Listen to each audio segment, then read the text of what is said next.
നമസ്കാരം. പ്രവാസ ലോകത്തെ വാർത്തകൾ സമഗ്രമായി നോക്കാം. മിഡിസ്റ്റ് അവർ തുടങ്ങുന്നു. ആദ്യം തലക്കെട്ട്. പലസ്തീൻ ജനതയ്ക്കുള്ള പിന്തുണ തുടരുമെന്ന് വ്യക്തമാക്കി UAE വൈസ് പ്രസിഡന്റും പ്രധാനമന്ത്രിയും ദുബായ് ഭരണാധികാരിയുമായ Sheikh Mohammed bin Rashid Al Maktoum. ദുബൈയിൽ ആരംഭിച്ച അറബ് സ്ട്രാറ്റജിക് ഫോറം 2024 പങ്കെടുത്ത ശേഷം എക്സിലൂടെയാണ് ഇക്കാര്യം അദ്ദേഹം വ്യക്തമാക്കിയത്. ഭാവിയെ കെട്ടിപ്പടുക്കുന്നതിന് മേഖലയിലെ പ്രതിസന്ധികൾ പരിഹരിക്കണമെന്നും അദ്ദേഹം കൂട്ടിച്ചേർത്തു. പുതുവർഷത്തിൽ മേഖലയുടെ സാമ്പത്തിക രാഷ്ട്രീയ ഭാവിയെ മുൻകൂട്ടി കാണുകയാണ് അറബ് സ്ട്രാറ്റജിക് ഫോറം ലക്ഷ്യം വെക്കുന്നത്. നമ്മുടെ മേഖലയിലെ പ്രശ്നങ്ങൾ പരിഹരിക്കുകയും പരിശ്രമങ്ങൾ ഏകീകരിക്കുകയും വിവിധ വിഭാഗങ്ങളുമായി സഹകരണത്തിന്റെ പാലങ്ങൾ നിർമ്മിക്കുകയും വേണമെന്ന് ഷെയ്ഖ് മുഹമ്മദ് പറഞ്ഞു. തുടർന്നാണ് ഫലസ്തീൻ വിഷയത്തിൽ വ്യക്തമായ നിലപാട് അദ്ദേഹം കുറിച്ചത്. ഫലസ്തീൻ പ്രശ്നം അറബിയുടെയും മുസ്ലിമിന്റെയും ശരിയായ ധാർമ്മിക മൂല്യങ്ങൾ സൂക്ഷിക്കുന്ന എല്ലാവരുടെയും മനസ്സാക്ഷിയിൽ നിലനിൽക്കും. സമാധാനത്തിനു വേണ്ടി ആഗ്രഹിച്ചുകൊണ്ട് സഹോദരങ്ങളായ ഫലസ്തീനി ജനതയ്ക്ക് വേണ്ടിയുള്ള പിന്തുണ തുടരുകയും ചെയ്യുമെന്ന് അദ്ദേഹം വ്യക്തമാക്കി. യുദ്ധം ആരംഭിച്ച ഒക്ടോബർ മുതൽ ഗസയിലെ ജനങ്ങളെ സഹായിക്കുന്നതിനു വേണ്ടി വിവിധ പദ്ധതികൾ UAE നടപ്പാക്കി വരുന്നുണ്ട്. ഇതിനകം 150ഓളം വിമാനങ്ങളിലായി ടൺ കണക്കിന് ഭക്ഷണവും മെഡിക്കൽ റിലീഫ് വസ്തുക്കളും അടക്കം ഗസയിലേക്ക് എത്തിച്ചിട്ടുണ്ട്. ഗാലന്റ് നൈറ്റ് 3 എന്ന് പേരിട്ട ജീവകാരുണ്യ ഓപ്പറേഷന്റെ ഭാഗമായി ഗസയിൽ ഫീൽഡ് ആശുപത്രിയും കടൽവെള്ള ശുദ്ധീകരണ പ്ലാന്റുകളും ഒരുക്കിയിട്ടുണ്ട്. Media 1 Dubai. ജനങ്ങളുടെ സാമൂഹിക ക്ഷേമം ലക്ഷ്യമിട്ട് 20,800 കോടിയുടെ വമ്പൻ പദ്ധതി പ്രഖ്യാപിച്ച് UAE വൈസ് പ്രസിഡന്റും പ്രധാനമന്ത്രിയും ദുബായ് ഭരണാധികാരിയുമായ Sheikh Mohammed bin Rashid Al Maktoum. Dubai social agenda 33 എന്ന് പേരിട്ടിരിക്കുന്ന പദ്ധതിയിലൂടെ 10 വർഷത്തിനുള്ളിൽ സ്വദേശി കുടുംബങ്ങളുടെ എണ്ണം 2 മടങ്ങ് വർദ്ധിപ്പിക്കുകയാണ് ലക്ഷ്യം. ദുബായിയുടെ ഭരണം ഏറ്റെടുത്തതിന്റെ വാർഷിക ദിനമായ ജനുവരി 4-ന് ജനങ്ങളെ അഭിസംബോധന ചെയ്തുകൊണ്ടായിരുന്നു അദ്ദേഹത്തിന്റെ പ്രഖ്യാപനം. ദുബായ് ഭരണാധികാരി എന്ന നിലയിൽ ജനുവരി 4-ന് ഷെയ്ഖ് മുഹമ്മദ് 18 വർഷം പൂർത്തിയാവുകയാണ്. കുടുംബമാണ് രാജ്യത്തിന്റെ അടിത്തറ എന്നതാണ് അജണ്ടയുടെ പ്രമേയം. ജനങ്ങളുടെ ആയുർദൈർഘ്യം വർദ്ധിപ്പിക്കുന്ന ആരോഗ്യ പരിരക്ഷാ സംവിധാനം കൊണ്ടുവരിക, ഭാവിയിലെ പുത്തൻ സാങ്കേതിക വിദ്യകളും അറിവുകളും ഉപയോഗിച്ച് വിദ്യാർത്ഥികളെ സജ്ജമാക്കുന്ന മികച്ച വിദ്യാഭ്യാസ സമ്പ്രദായം നടപ്പിലാക്കുക, കുടുംബങ്ങളുടെ സംരക്ഷണം, പരിപാലനം, ശാക്തീകരണം എന്നിവയിൽ ഊന്നൽ നൽകിയ സാമൂഹ്യ വ്യവസ്ഥ കൊണ്ടുവരിക തുടങ്ങിയ സമഗ്ര പദ്ധതികളാണ് അജണ്ട മുന്നോട്ട് വയ്ക്കുന്നത്. ഇത് പ്രകാരം പദ്ധതിയിൽ അപേക്ഷ സമർപ്പിച്ച് 1 വർഷത്തിനകം എല്ലാ സ്വദേശി കുടുംബങ്ങൾക്കും ഭൂമിയും വായ്പയും അനുവദിക്കുമെന്നും വാഗ്ദാനം ചെയ്യുന്നു. ജന്മനാടെന്നത് വെറും അക്കങ്ങളും ഘടനകളും മാത്രം ചേർന്നതല്ലെന്നും അതൊരു കുടുംബവും ഒരു വ്യക്തിയുമാണെന്ന് ഷെയ്ഖ് മുഹമ്മദ് എക്സിൽ പങ്കുവച്ച സന്ദേശത്തിൽ വ്യക്തമാക്കി. സോഷ്യൽ അജണ്ടയ്ക്ക് കൃത്യമായ ലക്ഷ്യങ്ങളും പദ്ധതികളുമുണ്ട്. അത് നടപ്പിലാക്കാനുള്ള ഫണ്ടുമുണ്ട്. മക്കളായ ഹംദാൻ, മക്തൂം, അഹമ്മദ് എന്നിവർ അവരുടെ സഹോദരങ്ങളും പുതിയ അജണ്ട നടപ്പിലാക്കുന്നതിന് മേൽനോട്ടം വഹിക്കും. Media 1 Dubai. സൗദിയിൽ റീജിയണൽ ആസ്ഥാനങ്ങളില്ലാത്ത ബഹുരാഷ്ട്ര കമ്പനികൾക്ക് സർക്കാർ കരാറുകൾ അനുവദിക്കുന്നതിനുള്ള വ്യവസ്ഥകൾക്ക് അംഗീകാരമായി. കർശന വ്യവസ്ഥകളോടുകൂടി മാത്രമേ ഇത്തരം കമ്പനികൾക്ക് കരാർ അനുവദിക്കാൻ സാധിക്കൂ. 10 ലക്ഷം റിയാലിൽ കുറവ് ചെലവ് വരുന്ന കരാറുകളെ വ്യവസ്ഥയിൽ നിന്ന് ഒഴിവാക്കി.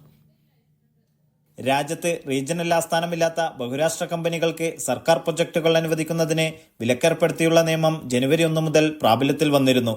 ഇതിനു പിന്നാലെയാണ് ഇത്തരം കമ്പനികൾക്ക് കരാർ അനുവദിക്കുന്നതിനുള്ള കർശന വ്യവസ്ഥകൾ അംഗീകരിച്ച് ഉത്തരവിറങ്ങിയത്. ടെൻഡറുകളിൽ സാങ്കേതികമായി സ്വീകാര്യമായ ഒന്നിലധികം ടെൻഡർ ഇല്ലാതിരിക്കുക എന്നതാണ് ഏറ്റവും പ്രധാനപ്പെട്ട വ്യവസ്ഥ. കമ്പനി സമർപ്പിക്കുന്ന ടെൻഡർ സാങ്കേതിക മൂല്യനിർണ്ണയത്തിന് ശേഷവും ഏറ്റവും മികച്ച ഓഫർ ആയിരിക്കുക, ടെൻഡർ തുക തൊട്ടടുത്ത ടെൻഡറിനേക്കാൾ 25% കുറവായിരിക്കുക തുടങ്ങിയവയും കരാർ നൽകുന്നതിന് വ്യവസ്ഥ ചെയ്യുന്നുണ്ട്. എന്നാൽ 10 ലക്ഷത്തിൽ കുറവ് ചെലവ് പ്രതീക്ഷിക്കുന്ന കരാറുകൾക്ക് വ്യവസ്ഥ ബാധകമായിരിക്കില്ല. ഈ പരിധിയും ഇളവും റദ്ദാക്കുവാനും തുകയിൽ മാറ്റം വരുത്തുവാനും ധനമന്ത്രാലയത്തിന് അനുവാദമുണ്ടാകും.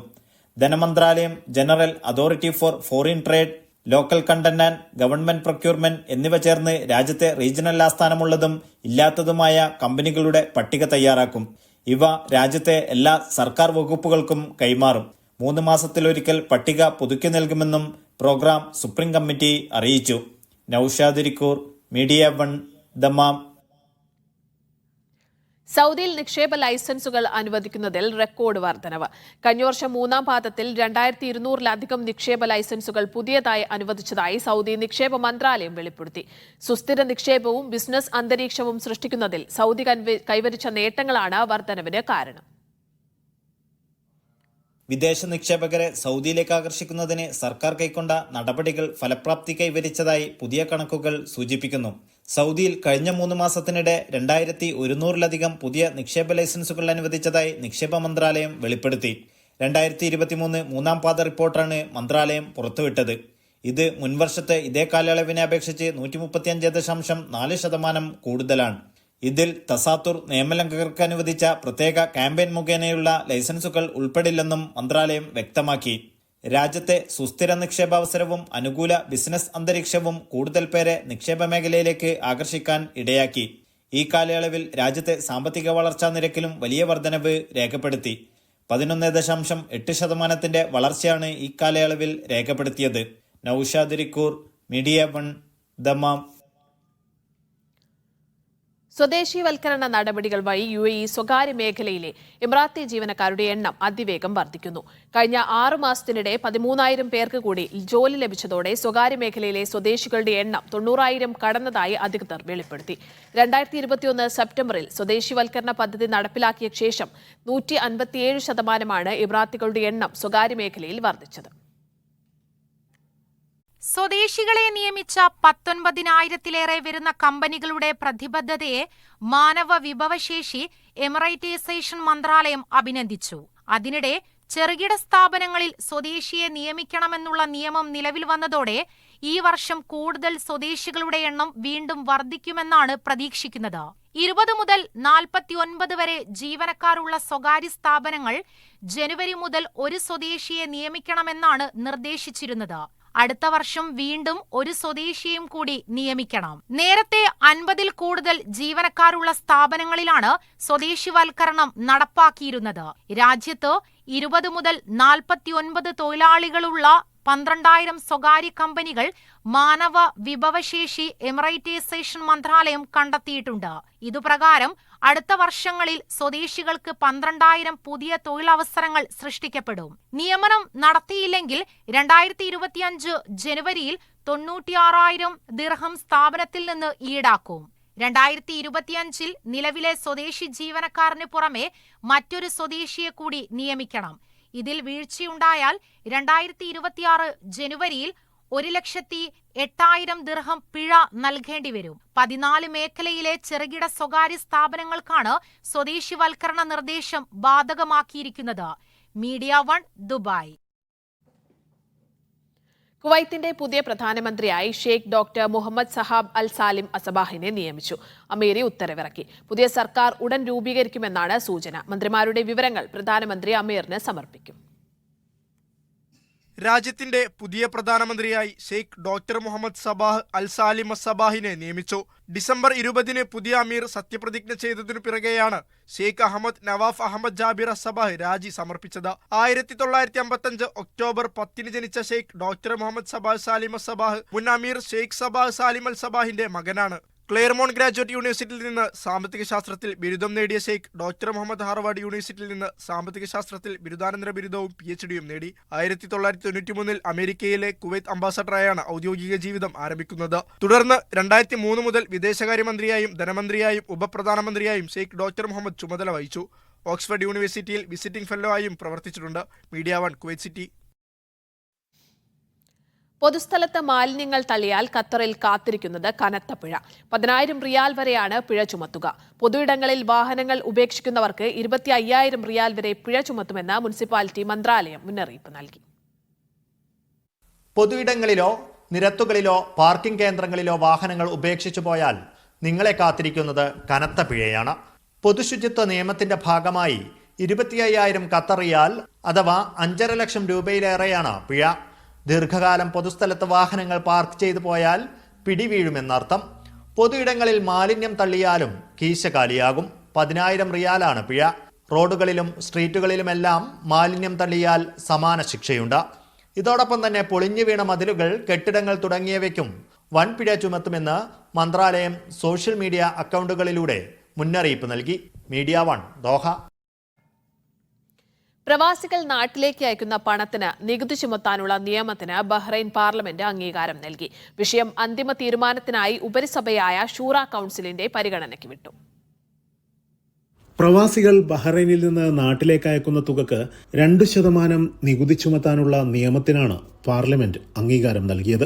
നിർദ്ദേശം പാർലമെന്റ് സ്പീക്കർ അഹമ്മദ് അൽ മുസല്ലം ഉപരിസഭയായ ശൂറ കൌൺസിലിന്റെ പരിഗണനയ്ക്ക് വിട്ടു. എംപിമാരുടെ നിർദ്ദേശത്തെ സർക്കാർ എതിർത്തിരുന്നുവെങ്കിലും പാർലമെന്റ് അംഗീകാരം നൽകുകയായിരുന്നു. രാജ്യത്തിന് പുറത്തേക്ക് പണം അയക്കുന്നതിന് പ്രത്യേക നികുതി ചുമത്തുന്നത് അന്യായവും ഭരണഘടനാ വിരുദ്ധവുമാണെന്നാണ് സർക്കാർ നിലപാട്.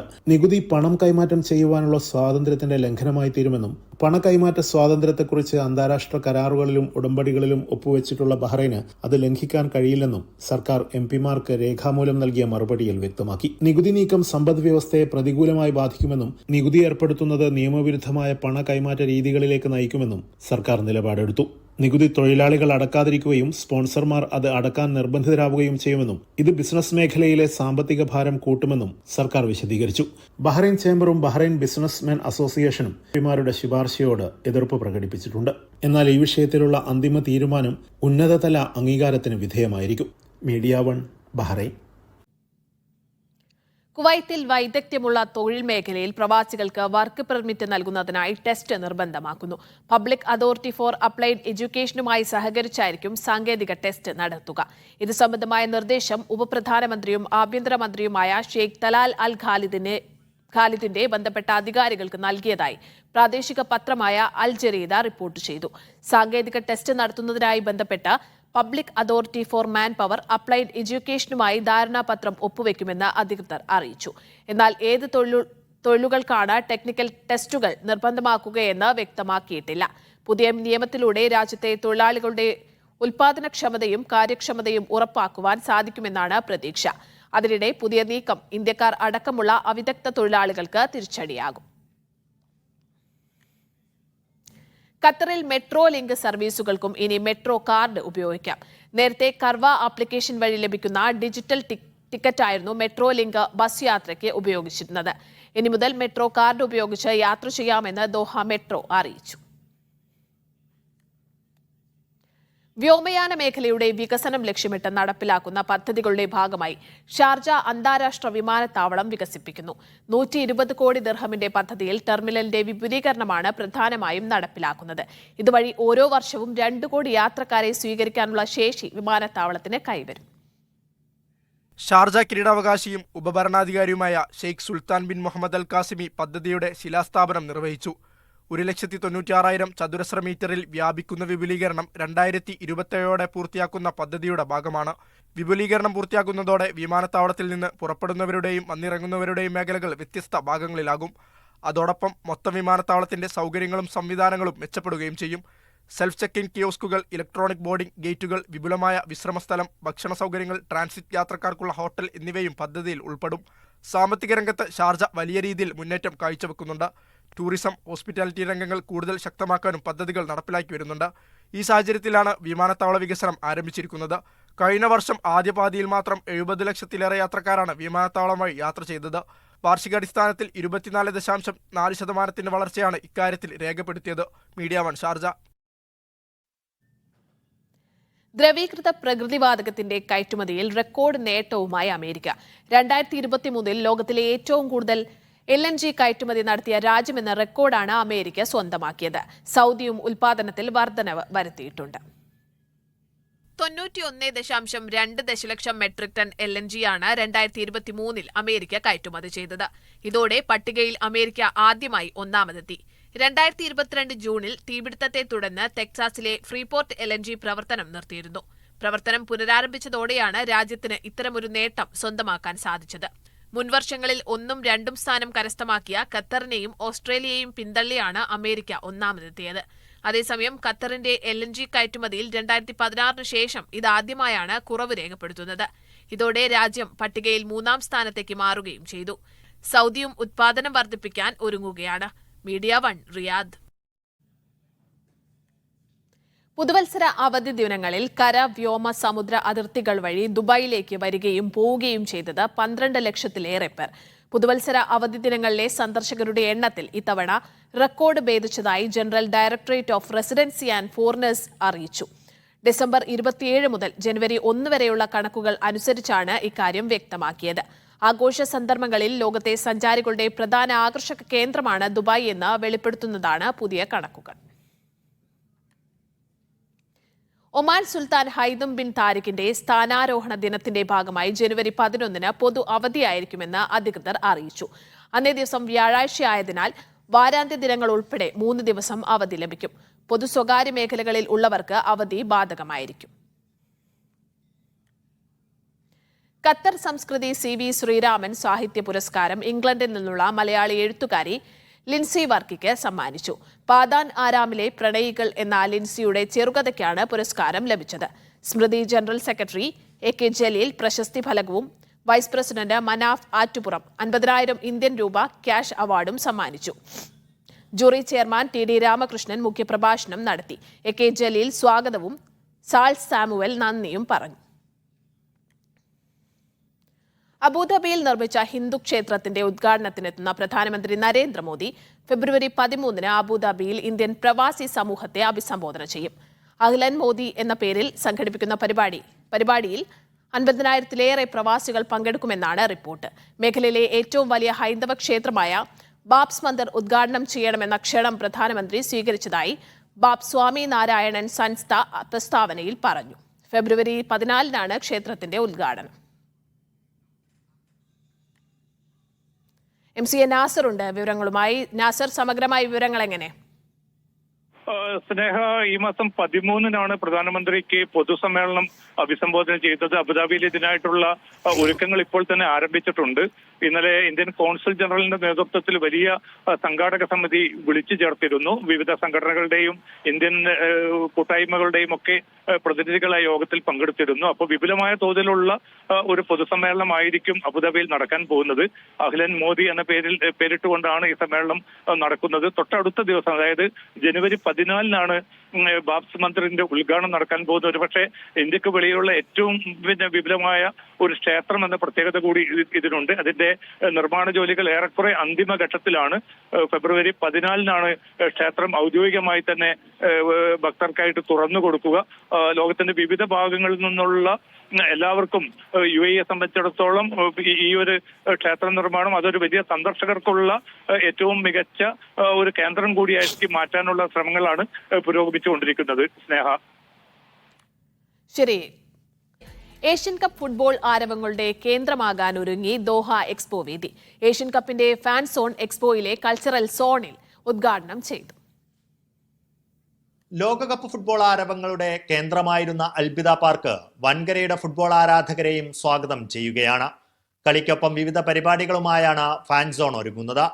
പെയിന്റ്ബോൾ battle zone, shooting range, mini golf court, laser show, freestyle തുടങ്ങി ആഘോഷിക്കാനുള്ളതെല്ലാം ഇവിടെയുണ്ടാകും.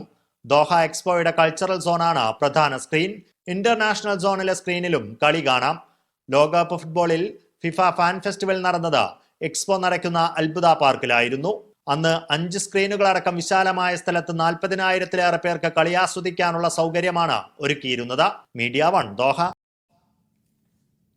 ഖത്തർ കൈറ്റ് ഫെസ്റ്റിവൽ ഈ മാസം 25 പഴയ ദോഹ തുറമുഖത്ത് നടക്കും. ഫെബ്രുവരി 3 വരെയായി 10 ദിവസം നീണ്ടു നിൽക്കുന്ന പട്ടം പറത്തൽ മേളയിൽ ലോകത്തിന്റെ വിവിധ ഭാഗങ്ങളിൽ നിന്നുള്ള പട്ടം പറത്തൽ സംഘങ്ങൾ എത്തും. 60 പട്ടം പറത്തൽ സംഘങ്ങളാണ് ഇത്തവണ ഖത്തറിന്റെ ആകാശത്ത് കൂറ്റൻ പട്ടങ്ങളുമായി വിസ്മയം തീർക്കാനെത്തുന്നത്. ഖത്തർ ടൂറിസത്തിന്റെയും വേദി നൽകുന്ന പഴയ ദോഹ തുറമുഖത്തിന്റെയും പിന്തുണയോടെയാണ് മേള സംഘടിപ്പിക്കുന്നത്. ക്രൂയിസ് ടെർമിനലിന് മുന്നിലാണ് മേളയുടെ വേദി. മേളയിൽ കുട്ടികൾക്കും കുടുംബങ്ങൾക്കുമായി പട്ടം പറത്തൽ ഗെയിംസ് ഏരിയ, അന്താരാഷ്ട്ര രുചിവൈവിധ്യങ്ങളോടെയുള്ള ഫുഡ് കോർട്ട്, സൗജന്യ പട്ടനിർമ്മാണ ശില്പശാല തുടങ്ങി നിരവധി പരിപാടികളാണ് സംഘാടകർ ആസൂത്രണം ചെയ്തിരിക്കുന്നത്. Media 1 Doha. ഗൾഫ് മാധ്യമം വിദ്യാഭ്യാസ പ്രദർശനമായ ഇജ്ജു കഫേ ഖത്തറിലും എത്തുന്നു. ഇന്ത്യയിലും UAEയിലുമായി ഏറെ ശ്രദ്ധേയമായി മാറിയ വിദ്യാഭ്യാസ പ്രദർശനം ആദ്യമായാണ് ഖത്തറിലേക്ക് എത്തുന്നത്. വിദ്യാഭ്യാസ കരിയർ വിദഗ്ധരും ഇന്ത്യയിലെയും ഗൾഫിലെയും ഉൾപ്പെടെ സർവകലാശാല പ്രതിനിധികളും പ്രഭാഷകരും അണിനിരയ്ക്കുന്ന വിദ്യാഭ്യാസ പ്രദർശനത്തിന് ജനുവരി 19, 20 തീയതികളിൽ അൽമഷാഫിലെ പൊഡാർ പേൾ സ്കൂൾ വേദിയാകും. എജ്യു കഫേയുടെ പോസ്റ്റർ പ്രകാശനവും സ്വാഗത സംഘം രൂപീകരണവും ഇന്ത്യൻ കൾച്ചറൽ സെന്റർ ആസ്ഥാനത്തെ മുംബൈ ഹാളിൽ നടന്നു. ICC president AP Manikandan edu cafe poster പ്രകാശനം ചെയ്തു. ചടങ്ങിൽ എജു കഫേയുടെ ധാരണാപത്രം gulf Madhyamam media one executive committee chairman Rahim Omassery Podar pearl school president Sam മാത്യുവിന് കൈമാറി. Gulf Madhyamam Qatar regional manager TS Sajid edu കഫേയെക്കുറിച്ച് വിശദീകരിച്ചു. എക്സിക്യൂട്ടീവ് കമ്മിറ്റി അംഗം അഡ്വക്കേറ്റ് വി മുഹമ്മദ് ഇക്ബാൽ സ്വാഗതവും നാസർ ആലുവ നന്ദിയും പറഞ്ഞു. Media one Doha. കുവൈത്തിൽ അനധികൃതമായി മദ്യം നിർമ്മിച്ച 7 പ്രവാസികളെ അറസ്റ്റ് ചെയ്തു. ജനറൽ ഡിപ്പാർട്ട്മെന്റ് ഓഫ് ക്രിമിനൽ ഇൻവെസ്റ്റിഗേഷന്റെ വഫ്രയിൽ നടത്തിയ പരിശോധനയിലാണ് പ്രതികളെ പിടികൂടിയത്. പ്രതികളിൽ നിന്ന് ലൈസൻസ് ഇല്ലാത്ത ആയുധങ്ങളും മയക്കുമരുന്നും മദ്യനിർമ്മാണ വസ്തുക്കളും കണ്ടെത്തി. പിടികൂടിയ സാധനങ്ങളും പ്രതികളെയും ബന്ധപ്പെട്ട അധികാരികൾക്ക് കൈമാറി. കുവൈത്തിൽ ക്രിസ്തുമസ് ആശംസകൾ സ്വീകരിക്കാൻ കഴിയാത്തതിൽ ക്ഷമ ചോദിക്കുന്നതായി Saint Mark's Copts Orthodox Cathedral archbishop ബൈഗോൾ ബിഷപ്പ് ബിഷോയ് പറഞ്ഞു. മുൻ അമീറിന്റെ നിര്യാണത്തെ തുടർന്ന് രാജ്യത്ത് ഈ വർഷം ക്രിസ്മസ് ആഘോഷങ്ങൾ മാറ്റിവെച്ചിരുന്നു. നല്ല മുൻഗാമിയുടെ ഏറ്റവും മികച്ച പിൻഗാമിയായി മാറുവാൻ ഷെയ്ഖ് മിഷൽ അൽ അഹമ്മദിന് കഴിയട്ടെയെന്ന് അദ്ദേഹം ആശംസിച്ചു. ഈ വർഷത്തെ ക്രിസ്മസ് ആഘോഷം ശനിയാഴ്ച വൈകുന്നേരം നടക്കുന്ന കുർബാന പ്രാർത്ഥന മാത്രമായി പരിമിതപ്പെടുത്തുമെന്ന് ആർച്ച് ബിഷപ്പ് ബെഗോൾ ബിഷപ്പ് ബിഷോയ് അറിയിച്ചു. പൂർണ്ണമായും ഒമാനിൽ ചിത്രീകരിച്ച രാസ്ത നാളെ തിയേറ്ററിലെത്തും. റുബൂൽ ഖാലി മരുഭൂമിയിൽ 2011 ഒരു യഥാർത്ഥ സംഭവ കഥയെ ആസ്പദമാക്കിയാണ് ചിത്രം ഒരുക്കിയിരിക്കുന്നത്.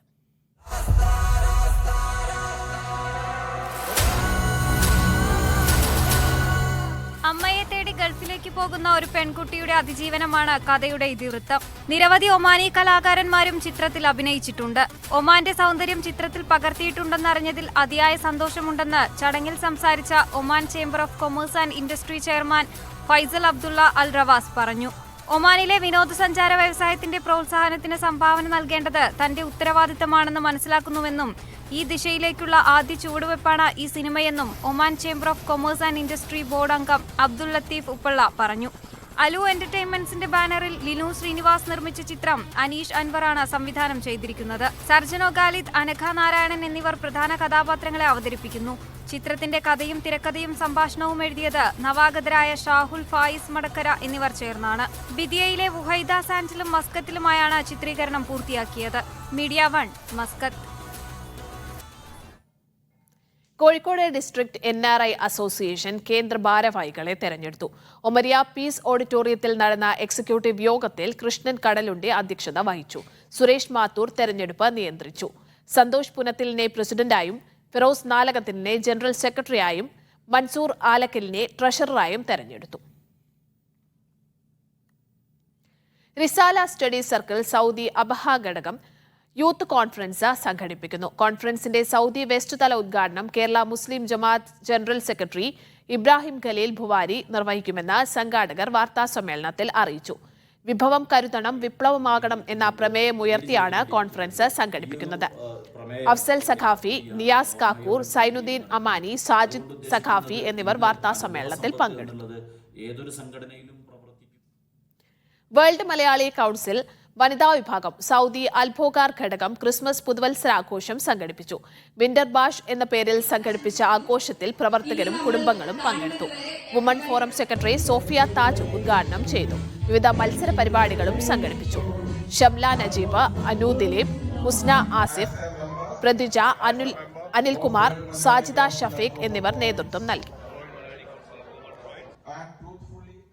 ഇനി വിവിധ ഗൾഫ് രാജ്യങ്ങളിലെ കറൻസി വിനിമയ നിരക്കുകൾ നോക്കാം. സൗദി റിയാൽ 22 രൂപ 19 പൈസ, UAE ദിർഹം 22 രൂപ 66 പൈസ, ഖത്തർ റിയാൽ 22 രൂപ 86 പൈസ, ഒമാൻ റിയാൽ 216 രൂപ 23 പൈസ, കുവൈറ്റ് ദിനാർ 270 രൂപ 74 പൈസ, ബഹ്റൈൻ ദിനാർ 220 രൂപ 82 പൈസ.